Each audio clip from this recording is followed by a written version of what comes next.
Today's address is going to be some extemporaneous remarks and responding to Carlos QC's interview with Raul Grijalva in Spanish about Raul Grijalva's support for three enemies in Latin America that oppose the United States. They are Venezuela, Bolivia, and El Salvador.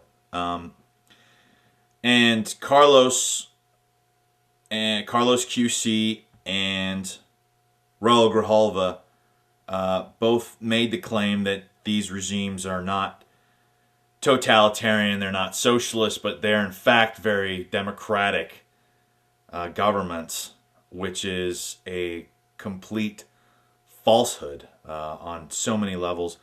Bolivia is a landlocked country. It's really ruled by the narco drug lords. There hasn't been a rational government there for a number of years. It has two capitals. There's so much political chaos with just that fact alone.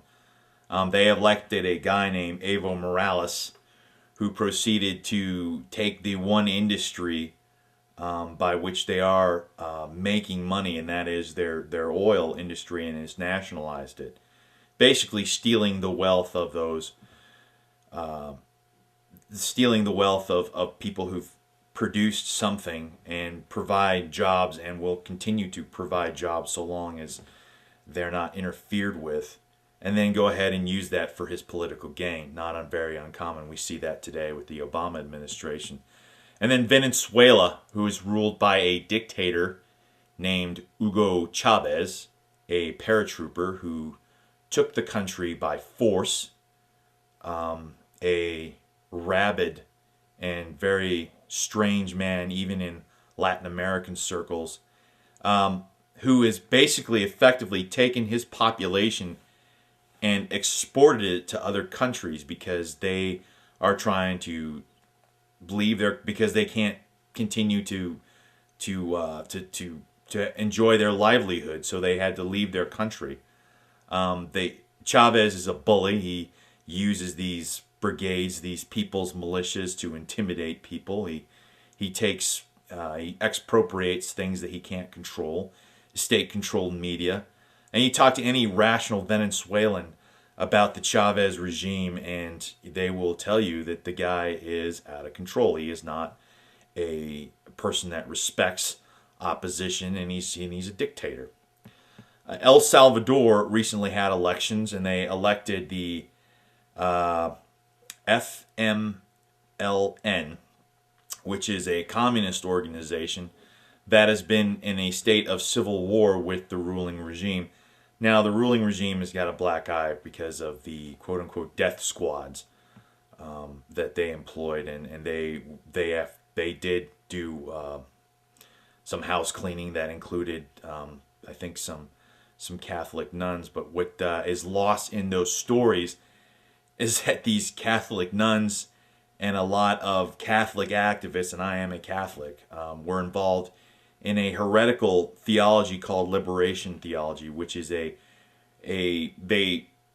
basically taking the body of Christ and they're making it into a Marxist philosophy. Now, Jesus Christ did not advocate a political philosophy by which you forcibly steal from your neighbor to give to your political friends, and that's what Marxism and socialism is. So, again, Carlos QC, or even that what I said is false, please feel free to refute these facts that I've laid before you. Again, Arizona, I really challenge CD7, our wisdom in electing such a onerous and comedic figure to represent us in Congress. Ron Drake would have made a wonderful congressman. You and I could probably do a better job than he is. He's a guy who's never served his country, never held a private sector job, and never owned a business. So we can do better. Call Raul Grijalva up every day. Tell him what a terrible job that he is doing. Tell him that you oppose the Obama administration. And if you can't do that, then please feel free to email me on my YouTube account, and we can come up with something better. Thank you, Arizona. Have a wonderful day, and I'll talk to you soon. God bless.